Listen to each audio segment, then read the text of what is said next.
Bonjour, c'est Jules Lavie pour Code Source, le podcast d'actualité du Parisien.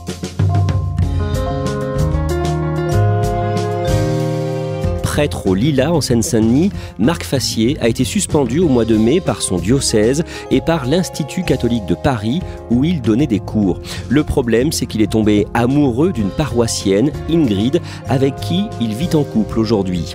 Marc et Ingrid racontent leur histoire dans Code Source au micro de Claudia Prolongeau. Ils l'ont reçu chez eux à Bagnolet.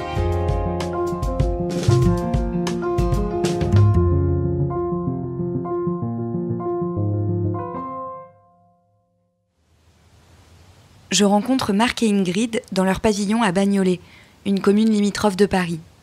On s'installe dans le petit jardin fleuri sur la grande table qui sert à prendre les repas depuis que les beaux jours reviennent. Il fait chaud, mais il y a quand même un petit vent qui fait teinter le carillon installé au-dessus de la porte. Ingrid a 46 ans, elle est professeure de piano et vit dans cette maison depuis 25 ans.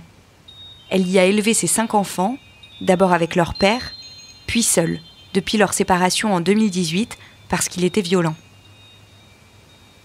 Je suis née dans une famille croyante et très pratiquante, mais pas au sens tradit du terme, quoi. C'est-à-dire que c'était pas la prière tous les soirs, c'était pas non plus le bénicité avant chaque repas. Ça fait partie de mon quotidien. C'est-à-dire que je vais pas me donner un moment dans la journée à dire tiens, tous les soirs je fais ma prière ou tous les matins je fais ma prière. C'est quand je vais marcher, c'est quand je vais... Mais effectivement, la foi est très importante pour moi. Moi, je suis tombée enceinte très jeune, à 21 ans. Et mes parents... Alors, j'étais enceinte, donc il fallait que je me marie, quoi. Et du coup, je me suis mariée à l'église parce que ça fait partie de mes convictions, qui n'étaient pas celles du père de mes enfants. C'est vrai que c'était très compliqué dans le sens où j'avais dit oui devant Dieu, quoi. Enfin, j'avais dit oui. Et du coup, on dit mais pour le meilleur et pour le pire. Sauf qu'effectivement, quand ça devient que du pire, il y a un moment où on se pose des questions. Et cela dit, j'ai eu des réflexions quand même de mamans, de femmes que je connaissais de l'école, où on me faisait gentiment comprendre qu'il fallait que j'accepte et que je me taise, quoi. Enfin, quand même, hein, tu peux faire un petit effort, hein, alors que je vivais quand même des choses très dures, quoi. Marc, lui, est prêtre. Il a 3 ans de moins, a grandi en Seine-Saint-Denis et a eu l'idée de se tourner vers une vie religieuse à 17 ans. Au début, je voulais être moine. C'était une époque où j'avais une sorte de soif d'absolu. Et puis un jour, un ami d'ailleurs m'a invité à aller dans un monastère. Et là, j'ai vu la vie de ces moines, cloîtrés dans un monastère, prier nuit et jour, tout est orienté vers Dieu. Donc moi, cette espèce de radicalité, c'est vrai, m'a parlé. Et puis, en fait, il s'était trouvé que lors d'une soirée, d'un groupe de jeunes dans ma paroisse, il y avait un prêtre qui était présent. Il m'a parlé de la vocation de prêtre, voilà, et j'ai été pris un peu dans cette vocation. Et puis je suis rentré au séminaire, et puis j'ai été ordonné prêtre en 2004. J'aime la théologie, j'aime la philosophie, j'aime tout ce qui est recherche de sens. Voilà, j'ai la foi et je la partage. Et à l'époque, à 18 ans, quand vous vous dites moi, ma soif d'absolu, c'est de donner tout à Dieu. Voilà, vous, à 18 ans, vous acceptez la règle. Et vous vous dites, oui, ça va marcher, quoi. C'est pour multiplier les occasions de partage que Marc est aussi devenu enseignant à la Cato, l'Institut catholique de Paris, une université privée. Dans sa paroisse aussi, au Lilas, il passe beaucoup de temps à échanger avec les fidèles, qui sont nombreux et l'apprécient. Ingrid en fait partie. Je me souviens d'une fois où ils célébraient un baptême. Alors, la configuration de l'église fait qu'en fait, c'est une église qui est très moderne, très lumineuse, etc. Et en fait, une fois, j'étais en haut et je surplombais donc l'assemblée. Et je le regardais et je me disais, mais quel gâchis, en fait, parce que je l'imaginais... Je l'imaginais père, je l'imaginais compagnon, je me disais mais c'est dommage que les prêtres ne puissent pas se marier. Voilà, c'est quand même dommage que tous ces hommes, pour la plupart qui ont quand même une grande richesse humaine, intellectuelle, etc. Je trouvais ça vraiment un gâchis, quoi. Et donc je me souviens de l'avoir regardé et puis je me disais en plus il est pas mal physiquement et voilà. Je me souviens d'un souvenir, c'était une sortie d'école parce que l'école touche, on va dire, les locaux de la paroisse. Moi, je revenais d'un footing et puis Ingrid parlait avec une autre maman. Alors là, quand j'arrive d'un footing en général, je suis un peu regardé comme un extraterrestre, donc je rentre vite chez moi. Et là, Ingrid simplement vient vers moi pour me dire bonjour. Et là, je sens que je suis pas regardé comme un être bizarre. Et ça fait du bien. Ingrid est très investie dans la paroisse. Elle est responsable des enfants de chœur, fait l'accueil une fois par semaine et est aussi écoutante pour ceux qui ont besoin de partager leurs souffrances ou leurs craintes, avec une oreille attentive. Mais c'est à l'occasion de la préparation du baptême de son 5e enfant que Ingrid et Marc vont vraiment se rencontrer, en 2017. Début 2018, Ingrid se sépare du père de ses enfants. Dans la paroisse, elle sent que certains sont réprobateurs, mais pas Marc. Ils continuent donc d'échanger régulièrement, sur leurs lectures respectives notamment, et sur l'actualité. Fin 2018, un jour où Ingrid va prendre le thé chez Marc, leur relation bascule. Ce jour-là, je sais pas, on avait dû parler de choses peut-être plus, je sais rien, peut-être plus profondes, je sais pas. Et au moment de partir, donc en temps normal, on se faisait la bise et puis voilà, je l'embrassais sur la bouche. Et voilà, je sais pas, j'arrive pas à expliquer ce qui s'est passé à ce moment-là. Enfin, après, je m'en suis voulu terriblement. Ça, j'ai culpabilisé, c'est ça. C'est-à-dire que j'ai eu peur de casser une amitié que je trouvais très très belle et que j'ai rarement rencontrée dans ma vie. Avec un homme, je me disais c'est beau parce qu'on arrive à se parler sans qu'il y ait d'ambiguïté, etc. Et puis, Tout de suite, Ingrid m'a envoyé un message en me disant je suis désolé, ou voilà, oublions ça. Et en fait, voilà, moi je me dis c'est ce qui devait se faire là, à ce moment-là. Alors, si certains considèrent dans la religion que le péché, c'est une faute contre une règle, une norme, alors oui, ça serait un péché. Mais pour moi, le péché, c'est ne pas respecter l'appel profond de Dieu. Ce à quoi Dieu nous appelle profondément pour notre bonheur. Et donc moi, j'ai toujours été attentif à ça dans ma vie, de me dire, mais quels sont les signes qui me sont envoyés pour entrer sur un chemin de bonheur. Marc et Ingrid se voient de plus en plus souvent. Leur relation est de plus en plus intime, mais aussi de plus en plus secrète. Avec peut-être parfois quelques ratés. J'ai le souvenir, moi, d'une fois, on était sur le quai du métro. Donc du coup, forcément, on était très vigilants, on se donnait pas la main. Et le dimanche qui avait suivi, il y avait une paroissienne qui était venue me voir. Je vous ai vu sur le quai du métro, nana. Je lui avais dit, oui, on est allé voir une expo. Et après, je pense qu'on a été vus sans qu'on sache qu'on était vus. Assez vite, il a été clair que je voulais assumer publiquement ce qu'on vivait. Malheureusement, je trouve que la foi de beaucoup de catholiques est très liée à cette figure du prêtre célibataire. Alors voilà, donc c'est l'impression que c'est un quasi-dogme, quoi. Alors c'est une règle disciplinaire qui date du XIIe siècle. Donc l'Église a vécu pendant 12 siècles sans cette règle disciplinaire. Voilà, donc je veux pas choquer les paroissiens, la foi des paroissiens, donc je veux les faire les choses tranquillement.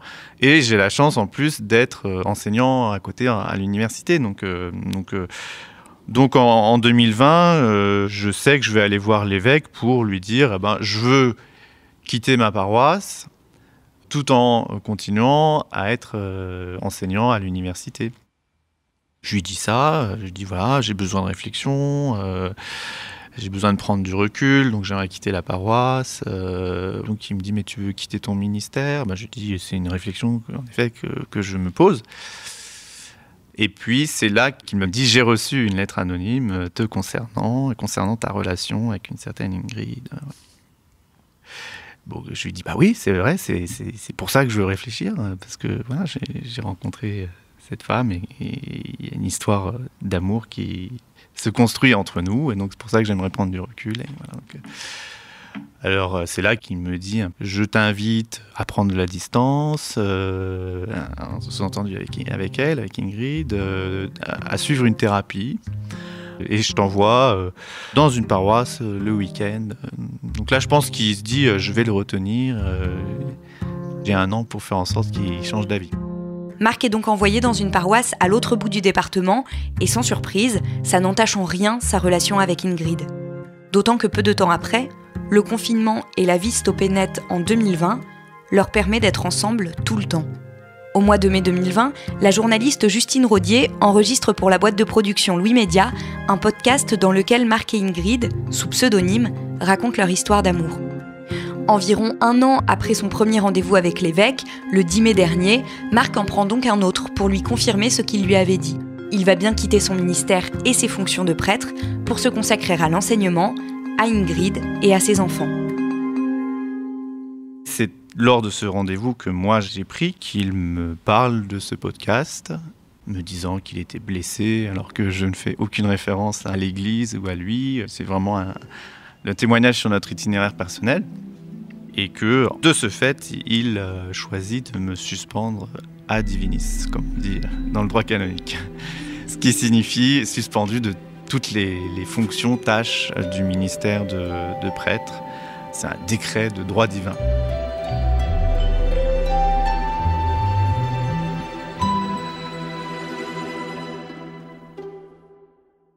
J'ai l'impression de vivre dans une sorte d'absurdie totale, quoi. C'est-à-dire, moi, je suis amoureux et je vais respecter la discipline, je vais quitter mon ministère pour être en accord avec la discipline de l'Église.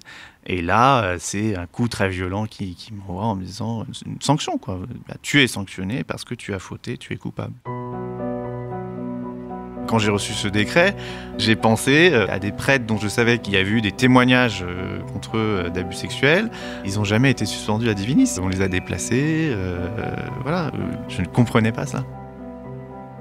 Marc le comprend d'autant moins qu'il est entre-temps rentré en contact avec d'autres prêtres dans la même situation que lui, et qu'ils sont nombreux à être tombés amoureux et à ne pas pouvoir le dire et le vivre librement. Le jour même, Marc, qui doit donner un cours l'après-midi à l'Acato, prévient l'université de sa toute nouvelle situation. Je suis assez réglo, j'appelle les autorités de l'université pour leur dire j'ai reçu ce décret, on me suspend de mes enseignements et du coup j'ai plus rien, quoi. À partir du 10 mai, je n'ai plus d'activité. Là aussi, il continue de toucher son salaire, comme ça aurait été le cas s'il avait pu donner ses cours jusqu'à la fin de l'année scolaire. Mais il n'a plus le droit, ne serait-ce que de rentrer dans l'université. Ingrid, de son côté, et malgré le soutien dont leur font part beaucoup de paroissiens, est écartée de ses responsabilités au sein de l'Église. On m'enlevait des groupes WhatsApp desquels je faisais partie. Et en fait, je comprends que je ne suis pas la bienvenue. Donc un jour, je finis par prendre rendez-vous avec le curé qui a remplacé Marc. Je mets carte sur table et je dis qu'est-ce qui se passe ? Quel est le problème ? Je suis virée de tout, personne ne vient me parler, personne ne me dit quoi que ce soit, j'aimerais bien savoir ce qu'il en est. Et la seule chose qu'il était capable de me répondre, il était super mal à l'aise, écoute, on m'a dit que tu étais trop présente dans la paroisse, donc il fallait te virer. Marc s'inscrit à Pôle emploi, et le 3 juin dernier, il a son premier rendez-vous avec une conseillère. Elle remplit mon dossier.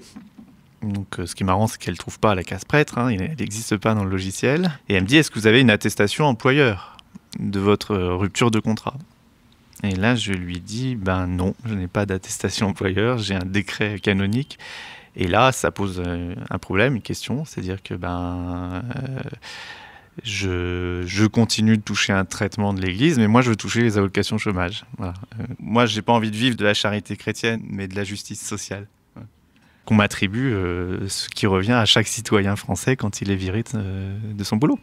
On ne peut pas assigner l'Église au prud'homme parce que ce n'est pas une entreprise de droit privé, mais de fait, je suis en train de voir avec un avocat comment on peut aller plus loin. Il me semble que là, il y a un problème de protection des individus. C'est pour ça, d'où mon combat. Libre et heureux de l'être, Marc et Ingrid ont désormais d'autres projets. Quand on a évoqué la première fois le fait de se marier, on s'était dit, on aura nos témoins, puis voilà, on sera tout seul dans notre coin, parce qu'il y aura plein de gens qui ne seront pas d'accord avec nous. Et puis, je lui dis, regarde, Marco, on va se faire notre liste. Et alors, on était là, je marquais, puis je dis, il y a déjà plus de 100 personnes, en fait, et finalement, on ne va pas être tout seul, donc c'est très chouette. Ça ne pourra pas être à l'église ? Ça ne pourra pas être à l'église. Enfin, ça pourrait l'être, mais ce serait très compliqué. Il faudrait vraiment qu'on trouve un prêtre super cool. Moi, ce qui compte, c'est la relation que j'ai avec Dieu, et il sait ce que je vis. Ce qui me touche encore, d'une certaine manière, c'est ce sentiment d'être condamné, alors que, en effet, ce que je vis, c'est la recherche de quelque chose de sain, S-A-I-N et S-A-I-N-T peut-être d'ailleurs. Et donc, cette exclusion, quoi, et qui me paraît anti-évangélique. Vous auriez aimé, vous, rester prêtre ? J'aurais aimé continuer une partie, en tout cas, de ce ministère.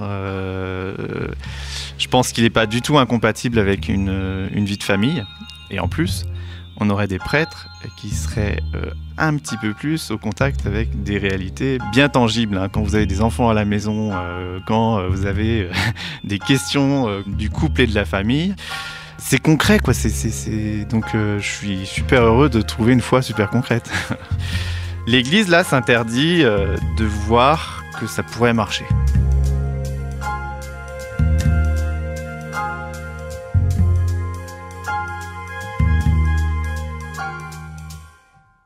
Claudia, pourquoi est-ce que Marc et Ingrid tiennent à témoigner ?